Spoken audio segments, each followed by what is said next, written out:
أعوذ بالله من الشيطان الرجيم. بسم الله الرحمن الرحيم.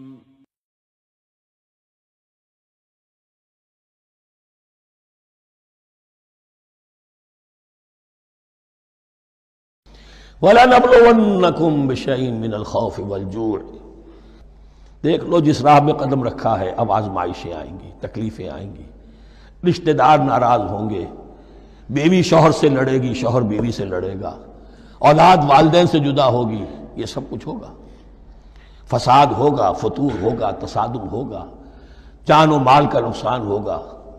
وَلَنَبْلُوَنَّكُمْ، ہم لازماً آزمائیں گے تمہیں بِشَيْءٍ مِّنَ الْخَوْفِ، خوف کی کیفیت سے، والجوع، بھوک، فاقے، کیسے کیسے فاقے آئے ہیں، کیا ہوا ہے غزوہ احزاب میں، کیا ہوا ہے جو اس سے بعد جو جیش العسرہ ہے، تبوک کی جنگ ہے۔ وَنَقْصٍ مِّنَ الْأَمْوَالِ وَالْأَنفُسِ وَالثَّمَرَاتِ، اور نقصانات ہوں گے، مالی بھی، جانی بھی، اور ثمرات۔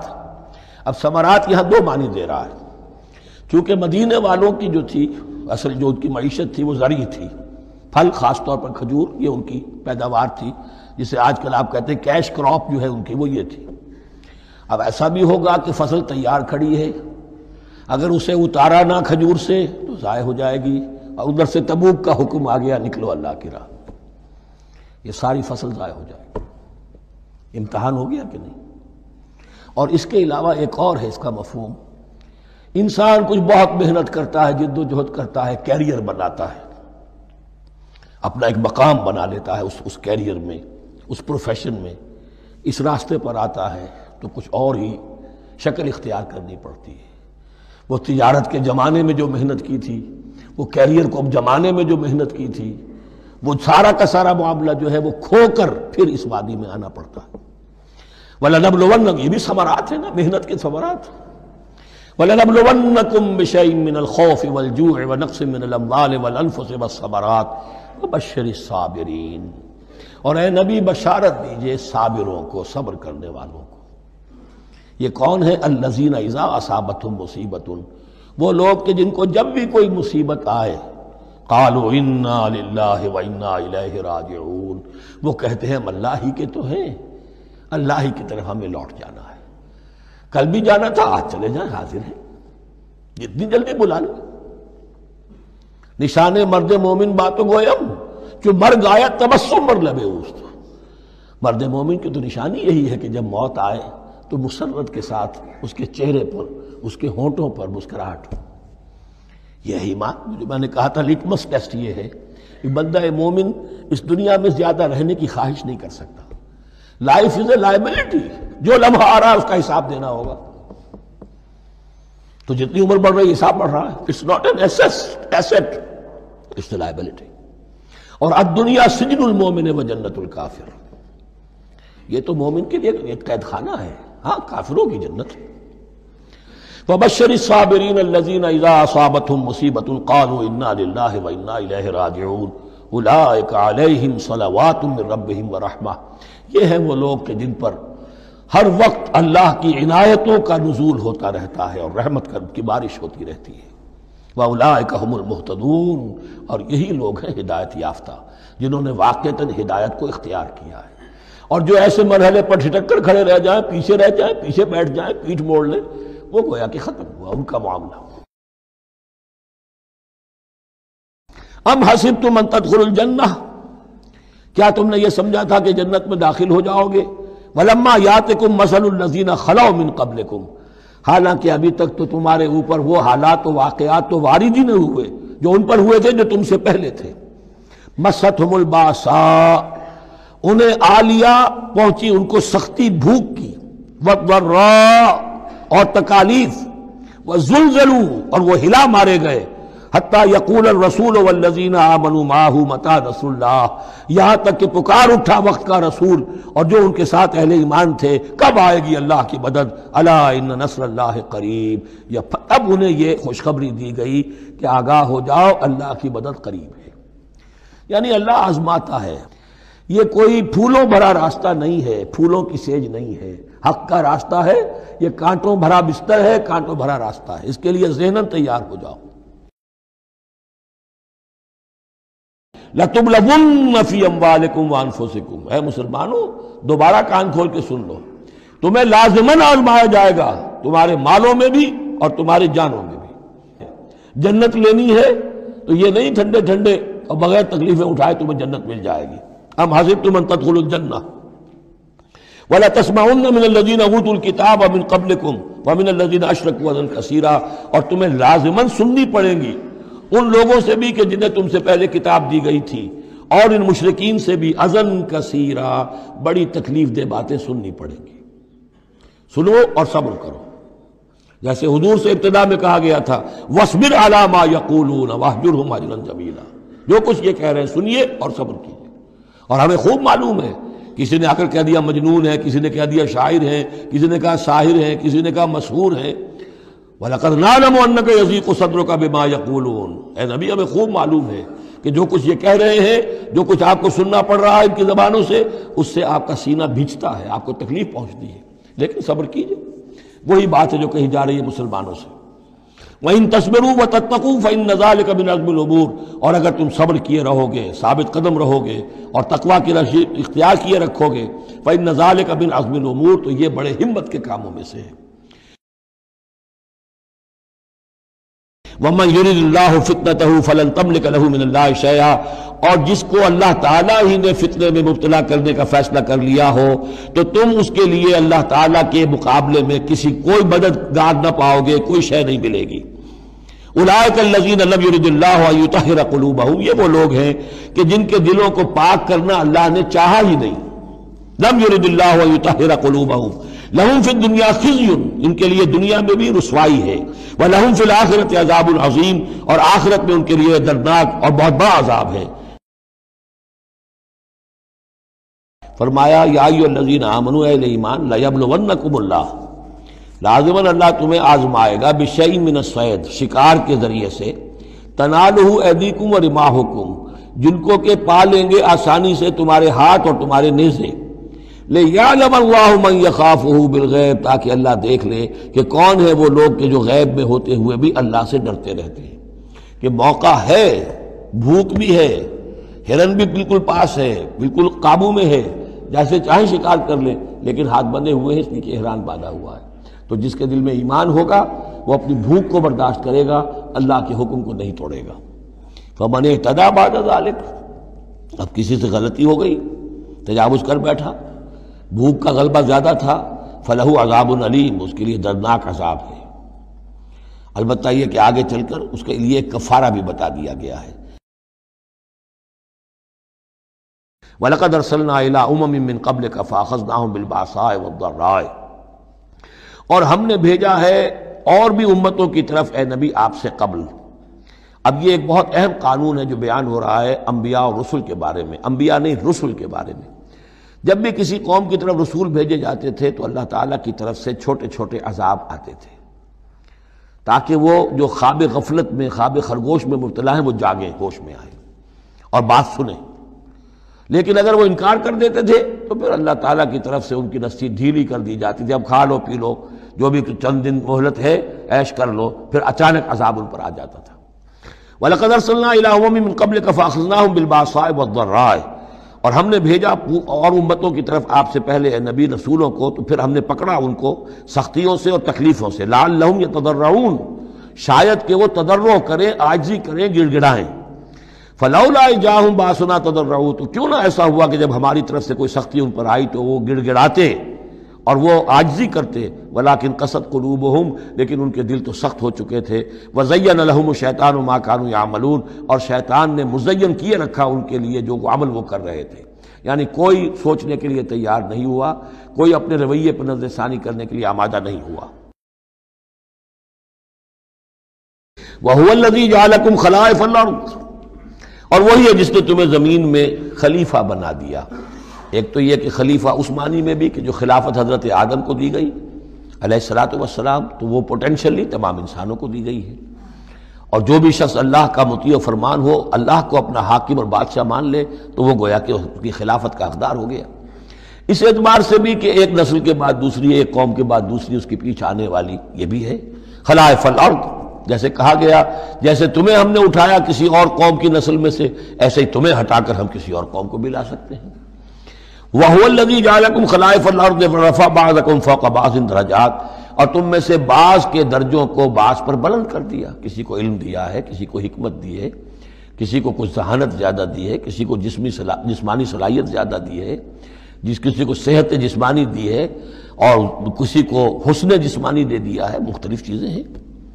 لِيَبْلُوَكُمْ فِي مَا آتَاكُمْ، یہ مختلف بخششیں اللہ کی اور مختلف چیزیں اللہ نے جو مختلف لوگوں کو دی ہیں، یہ اس لیے تاکہ تمہیں آزمائے۔ لِيَبْلُوَكُمْ، بلا یبلو آزمانا، جانچنا، ابتلاء اسی سے باب افتعال ہے، امتحان، ابتلاء۔ ان ربک سریع العقاب، یقیناً آپ کا رب عذاب دینے میں بھی بہت جلد ہے، وَإِنَّهُ لَغَفُورٌ الرحیم، اور یقیناً وہ غفور اور رحیم ہے۔ وَاعْلَمُوا أَنَّمَا أَمْوَالُكُمْ وَأَوْلَادُكُمْ فِتْنَةٌ، اور جان لو تمہاری اولاد اور تمہارے اموال تمہارے لیے فتنہ ہے، یہی روکتے ہیں، یہی دو بیڑیاں ہیں جو پاؤں میں پڑی رہتی ہیں، مال اور اولاد۔ اولاد کو اعلیٰ سے اعلیٰ تعلیم دلانی ہے، اس کے لیے بڑی بڑی فیسیں دینی پڑتی ہیں، اس کے لیے ظاہر بات ہے کہ اپنا ایک ایک قطرہ جو ہے پسینے کا اور خون کا لگائیں گے تو کہیں جا کر وہ ساری چیزیں فراہم ہوگی۔ آدمی کھپ گیا اسی کے اندر، اولاد کے لیے یا مال کے لیے، پھر کہاں سے وقت لائیں دین کے لیے، اور دین کے لیے نصرت کے لیے کہاں کوئی رمق جسم کے اندر باقی رہ جاتی ہے۔ جان لو کہ تمہارے اموال اور تمہاری اولاد تمہارے لیے فتنہ ہے۔ فتنہ کہتے ہیں جس پر کسی کو پرکھا جائے، کسوٹی جس کے اوپر پرکھا جا رہا ہو۔ وَأَنَّ اللَّهَ عِندَهُ أَجْرٌ عَظِيمٌ، اور یقیناً اللہ ہی کے پاس ہے بڑا اجر۔ أَوَلَا يَرَوْنَ أَنَّهُمْ يُفْتَنُونَ فِي كُلِّ عَامٍ مَرَّةً أَوْ مَرَّتَيْنِ، کیا یہ منافق دیکھتے نہیں ہیں کہ ہر سال ان کو آزمایا جا رہا ہے، ایک بار یا دو بار، کوئی نہ کوئی مرحلہ آ جاتا ہے ہر سال، کوئی قتال کا مرحلہ آ گیا، کوئی اور آزمائش آ گئی۔ ثم لا يتوبون ولا هم يذكرون، اس کے باوجود نہ یہ توبہ کرتے ہیں اور نہ ہی نصیحت اخذ کرتے ہیں۔ فقالوا علی اللہ توکلنا، تو انہوں نے کہا ہاں آپ اللہ پر توکل کرتے ہیں، اپنا معاملہ اللہ کے حوالے کرتے ہیں۔ ربنا لا تجعلنا فتنة للقوم الظالمین، اے اللہ تو ہمیں ان ظالموں کے لیے تختہ مشق نہ بنا دے، اے اللہ ایسا نہ ہو کہ تو ہمارے ذریعے سے ان کو آزمائے، یعنی یہ کہ جیسے کہ ابو جہل ستا رہا تھا، ابو جہل کی آزمائش ہو رہی تھی، لیکن تختہ مشق حضرت یاسر، حضرت سمیہ بن رہی تھی رضی اللہ تعالی عنہما، تو اے اللہ ہمیں نہ آزما، ہم پر ان کا زور نہ آزما، یعنی ہمیں تختہ مشق نہ بنا دے۔ وَنَجِّنَا بِرَحْمَتِكَ مِنَ الْقَوْمِ الْكَافِرِينَ، اور ہمیں اپنی خاص رحمت سے ان کافروں کی قوم سے نجات عطا فرما۔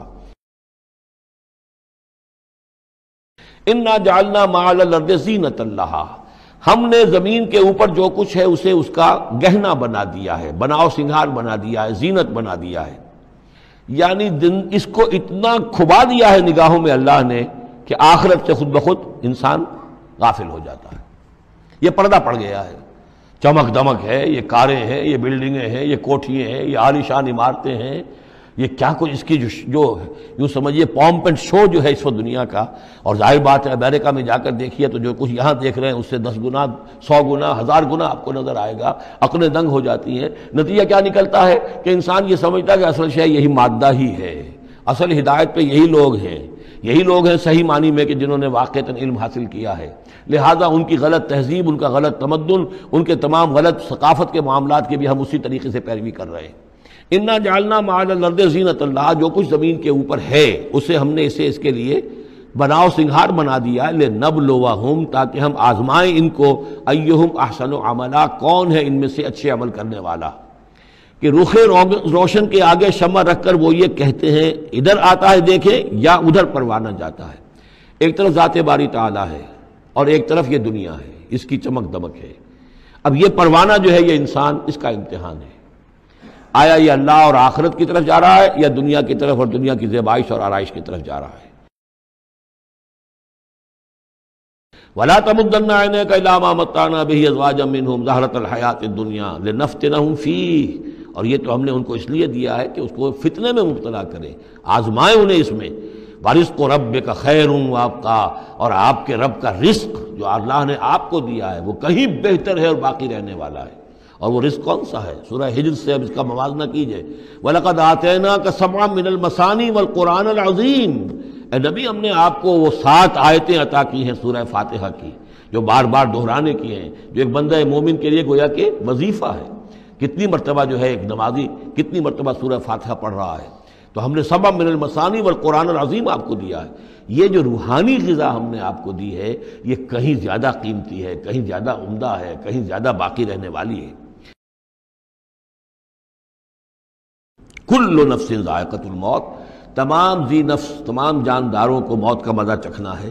وَنَبْلُوكُمْ بِالشَّرِّ وَالْخَيْرِ فِتْنَةً، اور اس دنیا کی زندگی میں ہم آزماتے رہتے ہیں تمہیں، کبھی شر سے کبھی خیر سے، اور شر بھی تمہاری مناسبت سے شر ہے کہ تمہیں برا لگتا ہے، تمہارے لیے تکلیف دہ ہے، ناگوار شے ہے، خیر وہ جو تمہارے لیے خوشگوار ہے، خوش آئند ہے، اس سے ہم تمہیں آزماتے رہتے ہیں۔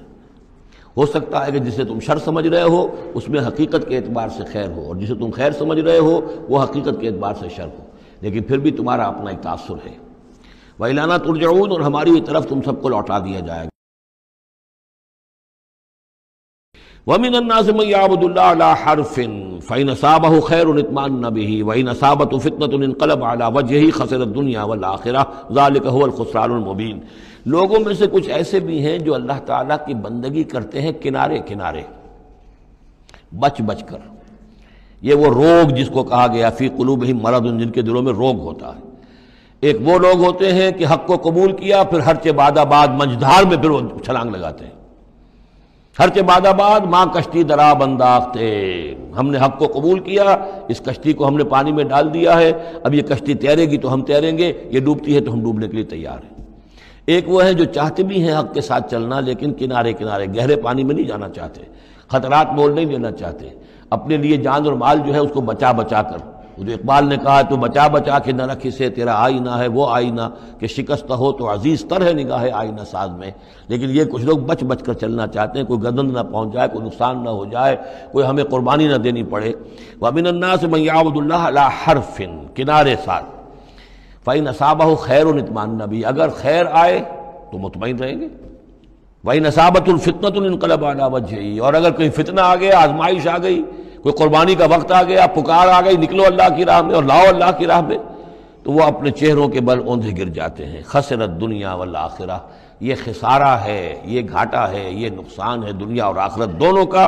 ذالک هو الخسران المبین، اور یہ بہت ہی نمایاں اور واضح تباہی ہے۔ احسب الناس ان یترکوا ان یقولوا آمنا وهم لا یفتنون، کیا لوگوں نے یہ سمجھا تھا کہ وہ چھوڑ دیے جائیں گے صرف یہ کہنے سے کہ ہم ایمان لے آئے، اور انہیں آزمایا نہ جائے گا؟ اب دیکھ رہے ہیں، اب وہی تیکھا انداز ہے، اظہار ناراضگی ہے، اظہار خفگی ہے۔ کیا لوگوں نے یہ سمجھا تھا کہ وہ یہ کہنے سے جنت میں داخل ہو جائیں گے، چھوڑ دیے جائیں گے کہ وہ ہم ایمان لے آئے، انہیں آزمایا نہ جائے گا؟ وَلَقَدْ فَتَنَّا الَّذِينَ مِن قَبْلِهِمْ، ہم نے تو جو بھی ان سے پہلے تھے ان کو بھی آزمایا ہے، ہر ایک کو آزمایا۔ آزمائش کے بغیر ہم نہیں کسی کے ایمان کو تسلیم کرتے۔ فَلَيَعْلَمَنَّ اللَّهُ الَّذِينَ صَدَقُوا وَلَيَعْلَمَنَّ الْكَاذِبِينَ، تو اللہ تعالیٰ تو ظاہر کر کے رہے گا، لفظی ترجمہ تو ہوگا اللہ جان کر رہے گا، لیکن اللہ تعالیٰ کا علم تو قدیم ہے، جو کچھ ان کے دلوں میں اللہ جانتا ہے، لیکن اللہ ظاہر کر دے گا کہ کون کتنے پانی میں ہے، کون منافق ہے، کون ضعیف الایمان ہے، کون قوی الایمان ہے، کون صادق الایمان ہے، کون جو ہے جھوٹ موٹ کا مومن بنا ہوا ہے، کون وہ دودھ پینے والا مجنو ہے، اور کون واقعتاً جانثار مجنو ہے۔ یہ سب کچھ پتہ چلتا ہے آزمائشوں سے، اور ہم نے تو آزمایا ہے ان کو بھی جو ان سے پہلے تھے، تو لازماً اللہ واضح کر کے رہے گا، مبرہن کر دے گا ان کو بھی کہ جو سچے ہیں، اور وہ یقیناً واضح کر دے گا، نمایاں کر دے گا ان کو بھی جو جھوٹے ہیں۔ فَإِذَا مَسَّ الْإِنسَانَ ضُرٌّ، جب انسان کو کوئی تکلیف پہنچی، دعانا، ہمیں پکارتا ہے، دعائیں کرتا ہے۔ ثُمَّ إِذَا خَوَّلْنَاهُ نِعْمَةً مِنَّا، جب ہم اسے لپیٹ دیتے ہیں اپنی نعمت میں، قَالَ إِنَّمَا أُوتِيتُهُ عَلَىٰ عِلْمٍ، تو وہ کہتا مجھے یہ ملا ہے اپنے علم کی بنیاد پر، میری ذہانت، فطانت، میری سمجھ، میری کاریگری، میں نے بر وقت اندازہ کر لیا کہ اب کیا حالات ہونے والے ہیں، کس چیز کی ڈیمانڈ پیدا ہونے والی ہے، میں نے اس کی فیکٹری لگا لی، تو دیکھو میرے وارے نیارے، یہ ساری میری سوجھ بوجھ ہے۔ بل ہی فتنۃ، نہیں، یہ تو تمہارے لیے فتنہ ہے، آزمائش ہے۔ ولکن اکثرہم لا یعلمون، لیکن ان کی اکثریت علم نہیں رکھتی۔ قد قالها الذین من قبلہم، پہلوں نے بھی ایسی بات کہی تھی، قارون کی طرف اشارہ ہو گیا۔ فما اغنی عنہم ما کانوا یکسبون، تو جو کچھ بھی انہوں نے کمائی کی تھی وہ انہیں بچا نہیں سکی جب اللہ نے قارون کو اور اس کے محل کو دھسا دیا اس کے خزانوں سمیت زمین کے اندر۔ فَأَصَابَهُمْ سَيِّئَاتُ مَا كَسَبُوا، پھر پڑ گئی ان پر، آ گئی وہی چیزیں کہ جو انہوں نے کمائی تھیں، اپنی برائیاں جو کمائی تھیں، وَالَّذِينَ ظَلَمُوا مِنْ هَؤُلَاءِ، اور ان میں سے بھی جو لوگ اس ظلم اور کفر اور شرک کے روش اختیار کریں گے، سَيُصِيبُهُمْ سَيِّئَاتُ مَا كَسَبُوا، تو ان کے بھی جو کرتوتوں کی برائی ہے وہ ان کے اوپر واقع ہو کر رہے گی، وَمَا هُمْ بِمُعْجِزِينَ، اور وہ شکست نہیں دے سکیں گے، ہرا نہیں سکیں گے، عاجز نہیں کر سکیں گے اللہ کو۔ تبارک الذی بیدہ الملک وہو علی کل شیء قدیر، بڑی بابرکت ہے وہ ہستی جس کے ہاتھ میں ہے بادشاہی، راج اس کا ہے۔ یہ ہے دین کا سیاسی پہلو، پوری کائنات پر اس کا راج چل رہا ہے۔ دنیا میں بغاوت ہے، کیوں ہے؟ وہ اپنے ایمان کے دعوے داروں کا امتحان لینا چاہتا ہے بس، ورنہ سورج، چاند، گیلیکسیز، پوری کائنات اور خود ہمارے جسم کا ایک ایک ذرہ اس کے قانون کا پابند ہے، تابع ہے۔ ہمارا جسم ہمارے اختیار میں کہاں ہے؟ میں تنگ آ جاتا ہوں، 2 دن ہوتے ہیں یہاں سے تو طبیعت خراب ہو جاتی ہے، جب تک کہ وقت لگتا ہے کینچی لے کر بیٹھتا ہوں۔ اگر میں چاہوں کہ یہاں بال نہ آئے، میرا جسم ہے، میرا تو اختیار نہیں، وہ تو آئیں گے۔ تو ہمارا جسم بھی جہاں تک اس کی فزیولوجی کا تعلق ہے، اس کی اناٹومی کا تعلق ہے، یہ سارا اللہ کے قانون کے تابع، میرے تابع تو نہیں۔ میں چاہوں میرا دل ذرا رک جائے، جب چاہوں میں اس کو سٹارٹ کر دوں تو یہ تو نہیں ہوگا، جب بند ہوگا بند ہو جائے گا، میرے اختیار میں نہیں ہے۔ لیکن یہ کہ جو ہماری اختیاری زندگی ہے اس میں ہم نے طے کر لیا ہے کہ اللہ کی نہیں مانیں گے، اپنی مانیں گے، اپنی مانیں گے، اپنی بیویوں کی مانیں گے، اور جو بھی نظام ہے اس کے ساتھ وفاداری کریں گے، چاکری کریں گے، ان کی ملازمت کریں گے، ان کے رتھوں کے اندر ہم بیل بن کر جتیں گے تاکہ ہمیں عیش ملے، دنیا کے اندر ہمارے لیے مقامات ہوں، ہماری عیش، بس اللہ خیر صلی اللہ۔ تو یہ ہے اصل میں امتحان، ورنہ بادشاہی یہاں اب بھی اسی کی ہے۔ یہ صرف ہلدی کی گانٹھ ہے جسے لے کر ہم پنساری بن کر بیٹھ گئے، میری مرضی، میرا خیال، میرا نظریہ یہ ہے، اور ہمارے نزدیک جو ہے طریقتکم المثلی، ہمارے جو کلچر ہے، مثالی نظام جو ہم نے بنایا ہے، ہمیں اس کی حفاظت کرنی ہے۔ تبارک الذی بیدہ الملک وہو علی کل شیء قدیر، وہ ہر چیز پر قادر ہے۔ الذی خلق الموت والحیاۃ لیبلوکم ایکم احسن عملا، ہم نے بھی دیکھا پہلے کنتم امواتا فاحیاکم ثم یمیتکم ثم یحییکم ثم الیہ ترجعون، یہ وقفے کیوں ڈالے گئے؟ یہ موت کا وقفہ کیوں ڈال کر زندگی کا ایک حصہ نکال دیا علیحدہ، 30 40 50 60 سال یہ دنیا کی زندگی، پھر موت کا وقفہ۔ موت ایک زندگی کا وقفہ ہے، یعنی آگے بڑھیں گے دم لے کر، کیوں؟ اس کی حکمت بتائی۔ تمہاری ہی زندگی کا تسلسل ہے جس میں ہم نے ایک وقفہ موت کا ڈال دیا ہے۔ کیوں ڈالا ہے؟ خلق الموت والحیاۃ لیبلوکم ایکم احسن عملا، یہ جو چنک علیحدہ کیا ہے یہ اس لیے کہ تمہاری آزمائش ہو، امتحان ہو، تمہیں جانچا جائے۔ وہ 3 گھنٹے کا امتحان ہوتا تھا جو دیتے تھے تم کبھی اسکولوں میں، اب یہ 30 برس کا سمجھ، اور واقعی 30 برس ہی ہوتے ہیں آدمی کے پاس۔ پہلی زندگی کے 20-25 برس ویسے گزر گئے، شعوری ابھی نہیں ہے، اور پھر ایک خاص عمر کے بعد جو ہے اعضاء ڈھیلے پڑ گئے، اور پھر یہ کہ لکیٰ لا یعلم من بعد علم شیئا، 30 نہیں ہوں گے 40 مل جائیں گے آدمی کو، کام تو یہی ہوتا اس کی زندگی کا۔ لیکن اس لیے ہے لیبلوکم ایکم احسن عملا، تاکہ تمہیں جانچے پرکھے دیکھے تم میں سے کون ہے اچھے عمل کرنے والا۔ اب دیکھیے علامہ اقبال کی جو نظم ہے زندگی کے موضوع پر، واقعہ یہ ہے کہ بہت چوٹی کی چیز ہے، بہت عمدہ چیز ہے۔ تو اسے پیمانہ امروز فردا سے نہ ناپ، جاویداں پہم دواں ہر دم جواں ہے زندگی، قلزم ہستی سے تو ابھرا ہے مانند حباب، جیسے سمندر میں ایک بلبلا سا ہوتا ہے، کتنی زندگی ہوتی ہے بلبلے کی، قلزم ہستی سے تو ابھرا ہے مانند حباب، اس زیاں خانے میں تیرا امتحان ہے زندگی، خلق الموت والحیاۃ لیبلوکم ایکم احسن عملا، ہے کبھی جاں اور کبھی تسلیم جاں ہے زندگی۔ فَأَمَّا الْإِنسَانُ إِذَا مَا ابْتَلَاهُ رَبُّهُ فَأَكْرَمَهُ وَنَعَّمَهُ فَيَقُولُ رَبِّي أَكْرَمَنِ، انسان کا معاملہ یہ ہے کہ جب اس کا رب اسے آزماتا ہے، اسے عزت دیتا ہے، نعمتیں دیتا ہے، تو وہ کہتا میرے رب نے مجھے عزت دی۔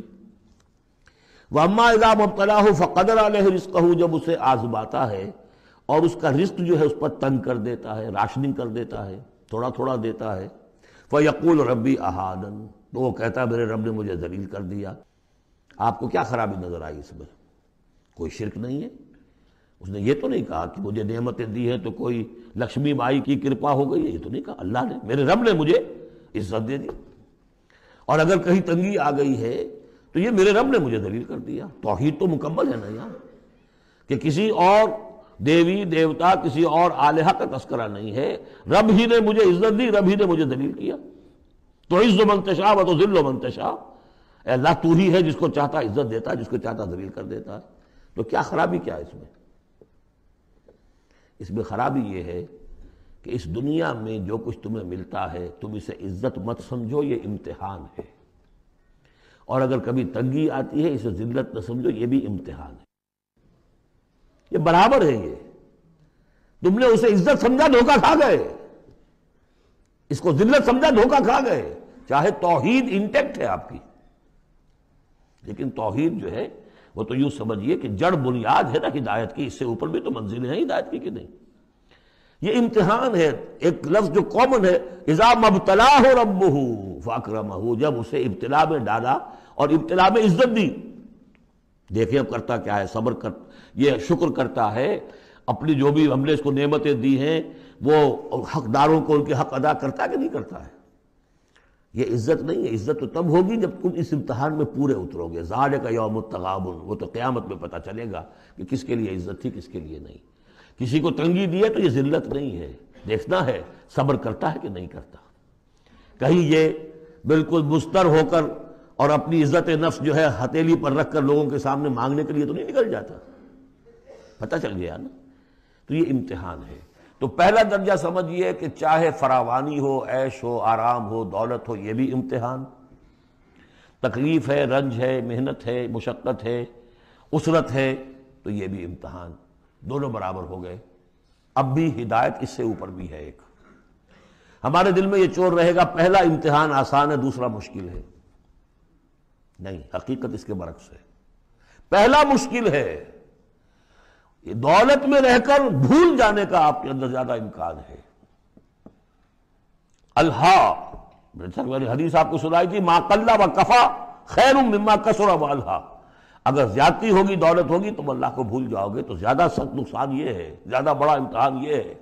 اور اگر ناپ تول کر مل رہا ہے تو ہر وقت اللہ یاد رہے گا، یہ ہلکا ہے، اگر حقیقت وہ بھاری ہے۔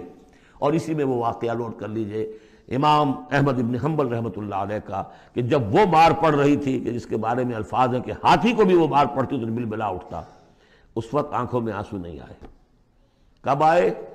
جب بادشاہ وقت، خلیفہ وقت کا ایلچی آیا ہے اشرفیوں کے توڑے لے کر کہ یہ بادشاہ نے آپ کے لیے نذرانہ بھیجا ہے، تب رو پڑے، اے اللہ میں اس امتحان کے قابل نہیں ہوں۔